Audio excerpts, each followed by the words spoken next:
الحمد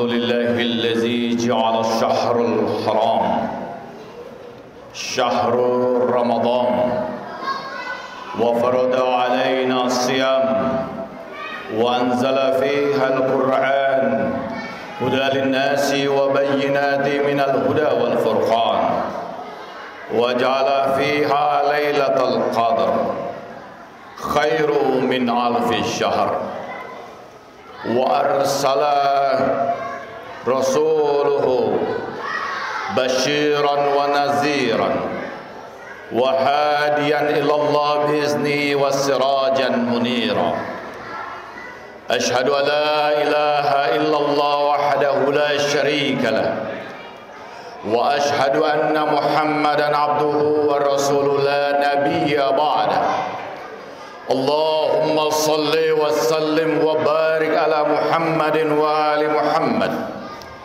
كما صليت وترحمت على إبراهيم وآل إبراهيم إنك حميد مجيد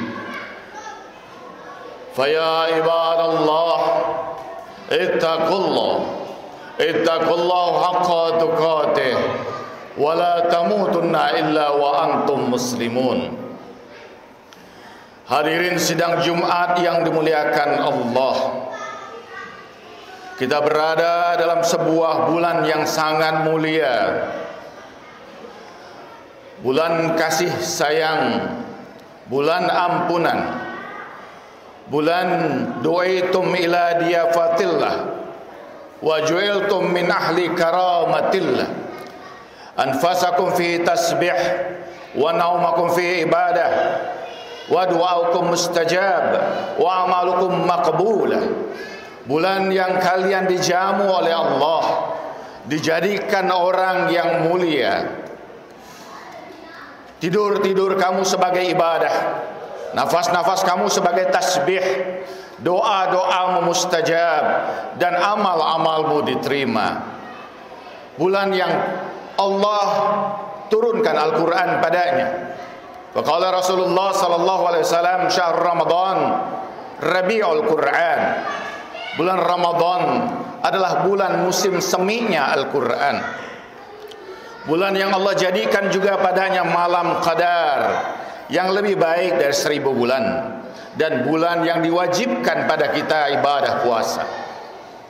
Hadirin sidang Jumat yang dimuliakan Allah, kita selalu mendengar ketika tibanya bulan suci Ramadan ini ayat yang selalu diulang-ulang, ya ayyuhallazina amanu kutiba alaikumusiyam kama kutiba alal ladzina min qablikum la'allakum tattaqun. Wahai orang-orang yang beriman, kami wajibkan bagi kamu ibadah puasa sebagaimana kami wajibkan pada orang-orang yang terdahulu sebelum kamu, agar kamu bertakwa.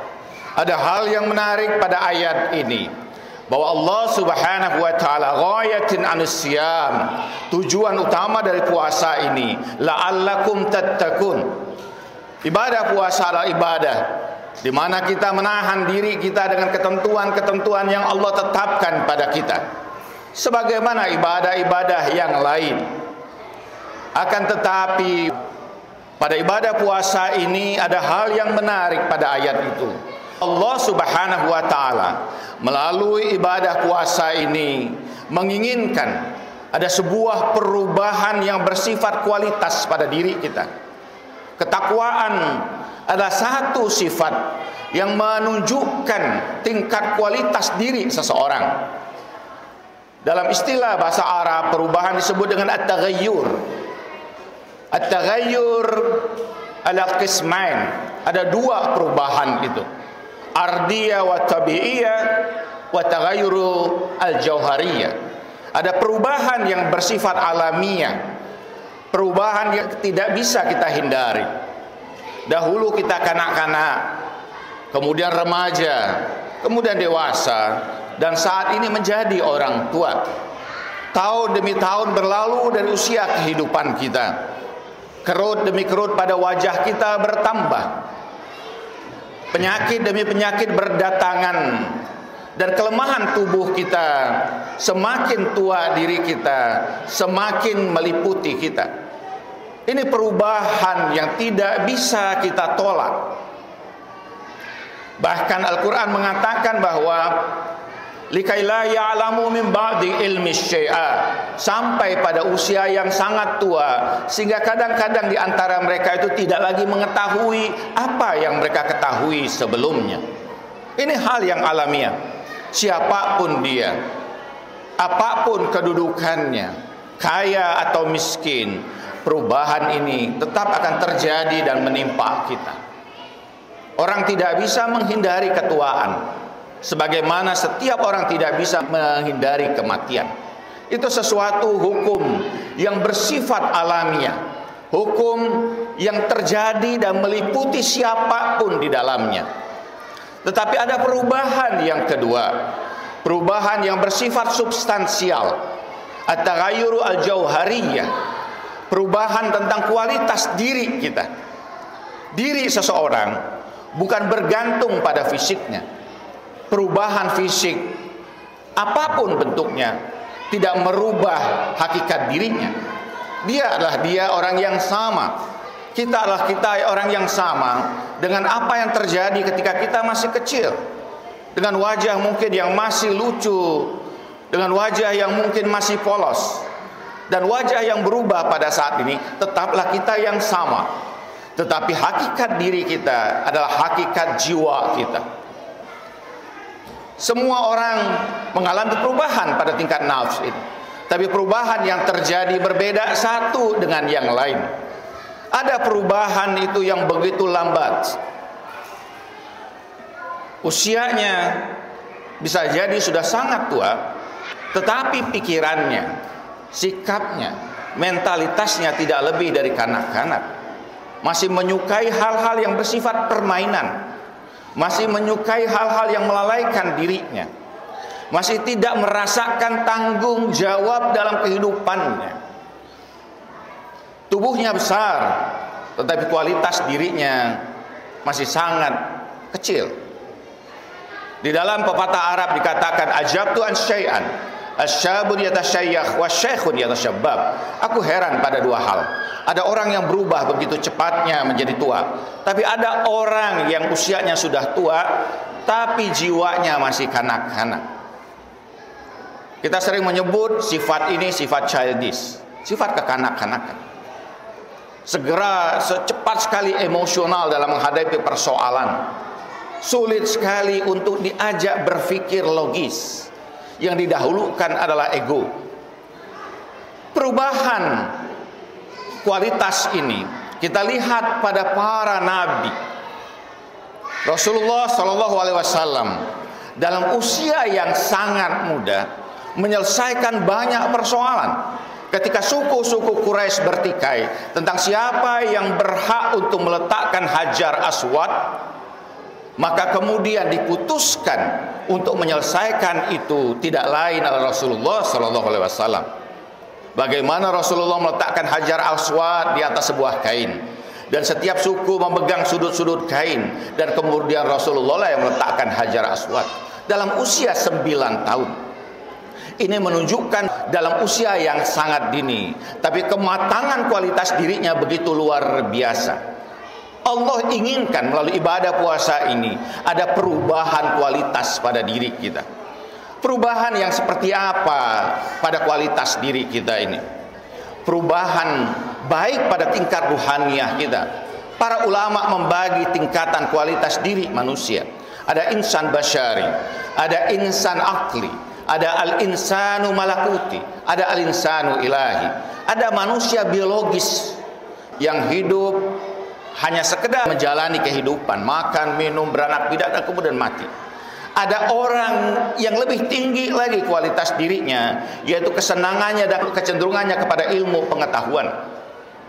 Dia lebih mementingkan belajar, menggali pengetahuan, meningkatkan kualitas pengetahuannya dibandingkan sekedar kesenangan biologis.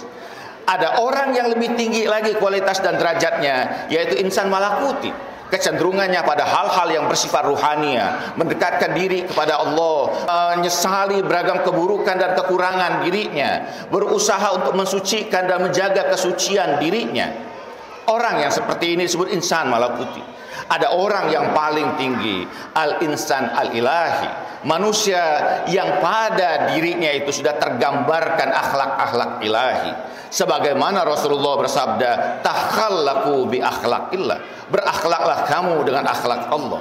Pada dirinya ada perubahan yang sangat signifikan. Dari mana kita mengetahui hal ini? Waqala Rasulullah sallallahu alaihi wasallam, inna awliya Allah nafsun ta'ab ma'an nas wan nasur roha anhu. Rasulullah menggambarkan para kekasih-kekasih Allah ini adalah orang-orang yang jiwanya lelah menghadapi beragam problem kehidupan manusia, tapi manusia menantikan kehadiran dirinya. Siapa yang dimaksud oleh Rasulullah? Yang dimaksud oleh Rasulullah adalah orang-orang yang sudah sangat dekat dengan Allah, ruhanianya mengalami perubahan, tapi akhlaknya memberikan rahmat bagi apa yang ada di sekitarnya. Kita tidak memerlukan orang-orang yang bisa sholat dalam keadaan terbang atau bisa berjalan di atas air, tapi yang kita perlukan adalah orang-orang yang memiliki kesalehan yang tinggi, tapi mampu juga menyelesaikan persoalan yang ada di sekitarnya. Ketika Ali bin Abi Thalib karamullah wajha ditanya, manil mu'min, siapa orang yang beriman? Ali bin Abi Thalib berkata, wa ruhbanun bil lail wa asadun fin nahar. Mereka adalah orang-orang yang menjadi rahib-rahib di malam hari. Mereka merintih menyesali dosa-dosanya, menangis di atas sejadahnya, memohon melirih di hadapan Tuhannya, mengadukan seluruh persoalan hidupnya. Tapi mereka adalah singa-singa di siang hari. Mereka berjuang dengan masyarakatnya, menyelesaikan persoalan-persoalan yang ada di hadapan dirinya, membantu saudara-saudaranya yang kelaparan, membayarkan hutang-hutangnya, atau memberikan saran-saran agar mereka dapat menjalani kehidupan dengan baik.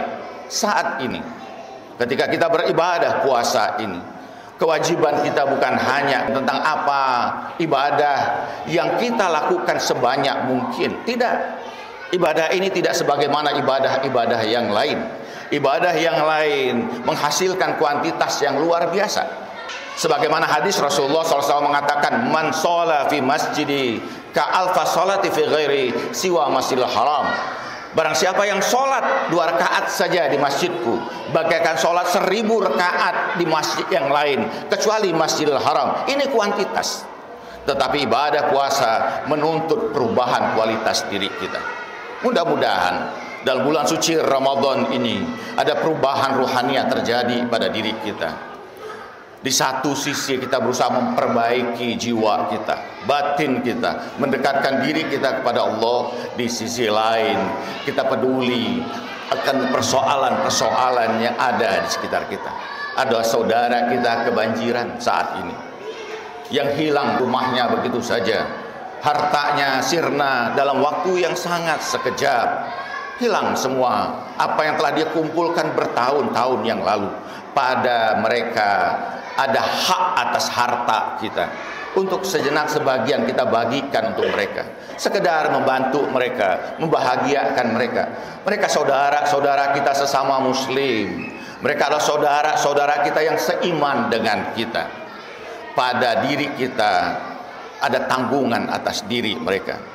Sebagaimana doa di Rasulullah SAW pada bulan Ramadan, Allahumma dakhil ala ahli kubur surur, Allahumma aghni kulla fakir, Allahumma asbi' kulla uryan, Allahumma qdi anna kulli madin. Rasulullah mengatakan dalam doa yang diajarkan bulan Ramadan, ya Allah, bahagiakanlah para penghuni kubur, berikanlah pakaian bagi orang-orang yang telanjang, kenyangkanlah orang-orang yang lapar, anugerahkanlah rezeki bagi mereka untuk membayar hutang-hutang mereka. Mudah-mudahan waktu yang tersisa dari bulan suci Ramadan ini dapat membimbing kita untuk melakukan sebuah perubahan besar dalam diri kita, perubahan yang bersifat jauhariyah atau perubahan substansial. Barakallahu li wa lakum wa nafa'ani wa iyyakum bima fihi wa zikril hakim. Aqulu qawli hadza wastaghfiruhu innahu huwal ghafurur rahim.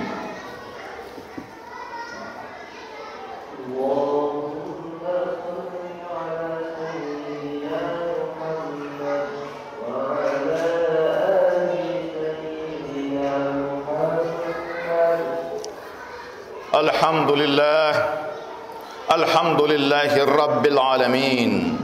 Wassalatu wassalamu ala asyrafil anbiya'i wal mursalin, habibi ilahil alamin bil qasim Muhammad. Allahumma salli wa sallim wa barik ala Muhammadin wa ali Muhammad wa ala ali wa sahbihi muntajabin. Faqala ta'ala fi kitabil azim, inna Allah malaikatahu yusalluna ala nabi ya ayyuhallazina amanu sallu alaihi wa sallimu taslima. Allahumma salli wa sallim wa barik ala Muhammadin wa ali Muhammad kama shallaita wa tarhamta ala Ibrahim wa ali Ibrahim innaka Hamidum Majid. Dalam khutbah kedua ini kita kembali berusaha untuk meningkatkan kualitas ketakwaan kita, kualitas ruhaniah kita di hadapan Allah Subhanahu wa taala. Karena diri yang memiliki kualitas ruhaniah itulah yang kelak akan muncul dalam kehidupan kita berikutnya. Marilah sejenak kita tengadahkan tangan kita kepada Allah Subhanahu wa taala. Allahumma ya Allah, inilah kami hamba-Mu di hadapan-Mu yang lemah, yang banyak keburukan dan dosa-dosa kami. Allahumma ya Allah, ampunilah dosa dan kesalahan kami di bulan maghfirah ini ya Allah. Kasihilah kami ya Allah atas segala kelemahan yang ada pada diri kami. Kuatkanlah kami untuk menegakkan ibadah-ibadah di bulan yang mulia ini ya Allah. Rezekikanlah kami untuk membaca ayat-ayat Al-Quran ya Allah di bulan yang mulia ini ya Allah. Allahumma ya Allah, terimalah taubat-taubat kami ya Allah atas beragam keburukan-keburukan yang pernah kami kerjakan ya Allah. Allahumma ya Allah, tinggikanlah derajat kedua orang tua kami ya Allah yang mengajarkan beragam ibadah pada kami sehingga kami mengenal-Mu ya Allah. Allahumma ya Allah, muliakan mereka ya Allah. Alirkan setiap amal baik kami kepada kedua orang tua kami ya Allah. Ya Allah, sekiranya orang tua kami masih bersama dengan kami ya Allah, panjangkan usia mereka ya Allah. Perkenankan kami membahagiakan mereka dalam sisa-sisa usia mereka ya Allah. Ya Allah, perkenankan kami mencium jemari mereka ya Allah, sujud di hadapan mereka ya Allah atas kemuliaan yang telah mereka berikan kepada diri kami ya Allah. Allahumma ya Allah, jadikan setiap tetes keringat mereka dalam kesulitan menghidupi kami ya Allah, membesarkan kami ya Allah sebagai tetes-tetes yang akan memadamkan api neraka-Mu ya Allah. Ya Allah, sekiranya kedua orang tua kami di alam kubur mereka ya Allah, angkatlah siksa kubur atas mereka ya Allah. Luaskan kubur mereka ya Allah, jadikan kubur mereka taman di antara taman surga-Mu ya Allah. Ya Allah, tinggikan derajat mereka ya Allah, muliakan mereka, kumpulkan ya Allah bersama hamba-hamba-Mu yang soleh. Ya Allah, kumpulkan kami kelak bersama kedua orang tua kami di Jannatun Naim. Allahumma ya Allah, kami memohon kepada-Mu ya Allah dalam bulan Ramadan ini ya Allah, bantu kami untuk menunaikan hak-haknya ya Allah. Bantu kami untuk beribadah di dalamnya ya Allah. Bantu kami untuk salat-salat malam di dalamnya ya Allah. Bantu kami untuk membaca ayat-ayat Al-Quran-Mu ya Allah. Bantu kami untuk membantu saudara-saudara kami ya Allah, melapangkan kehidupan mereka ya Allah, menangkat sedikit kesulitan dari diri mereka ya Allah, membahagiakan hati mereka ya Allah, terutama saudara-saudara kami yang dalam kesulitan saat ini ya Allah, yang ditimpa musibah ya Allah. Allahumma ya Allah, mudahkan kehidupan mereka ya Allah, berikan kesabaran pada diri mereka atas musibah yang mereka hadapi ya Allah. Jadikan itu kemuliaan di hadapan-Mu ya Allah. Allahumma ya Allah, kami memohon kepada-Mu ya Allah, baikkanlah keadaan kami, keadaan rumah tangga kami ya Allah. Tenteramkan istri kami bersama dengan kami ya Allah. Jadikan pasangan-pasangan kami sebagai pasangan-pasangan yang solehat ya Allah. Allahumma ya Allah, jadikan anak-anak kami anak-anak yang soleh dan soleha ya Allah, anak-anak yang berbakti kepada kami kedua orang tua kami ya Allah, yang menyebut nama kami dalam doa-doa mereka ya Allah, yang menjadi penghias kami di ujung usia kami ya Allah, yang membahagiakan kami di akhirat-Mu kelak ya Allah. Allahumma ya Allah, di antara kami ada yang belum mendapatkan rezeki haji ya Allah, anugerahkan ketetapan haji-Mu pada tahun ini dan pada tahun-tahun dari sisa usia mereka ya Allah, sebagai ketetapan yang Kau tetapkan di malam qadar. Allahumma Allahumma ya Allah, di antara kami ada yang sakit, sembuhkanlah ya Allah. Di antara kami ada yang terlilit hutang, luaskan rezekinya untuk membayar hutang-hutangnya ya Allah. Di antara kami ada yang sedang bermasalah ya Allah, lepaskan diri mereka dari masalah mereka ya Allah. Allahumma ighfir lil mu'minina wal mu'minat al ahya'i minhum wal amwat innaka sami'un qaribun mujibud da'wat fa ya qadi al hajat. Ibadallah, innallaha ya'murukum bil adli wal ihsan wa ita'izil qurba wa yanha 'anil fahsya'i wal munkari wal baghi ya'izukum la'allakum tadhakkarun wa la zikrallahi akbar. Aqimus shalah.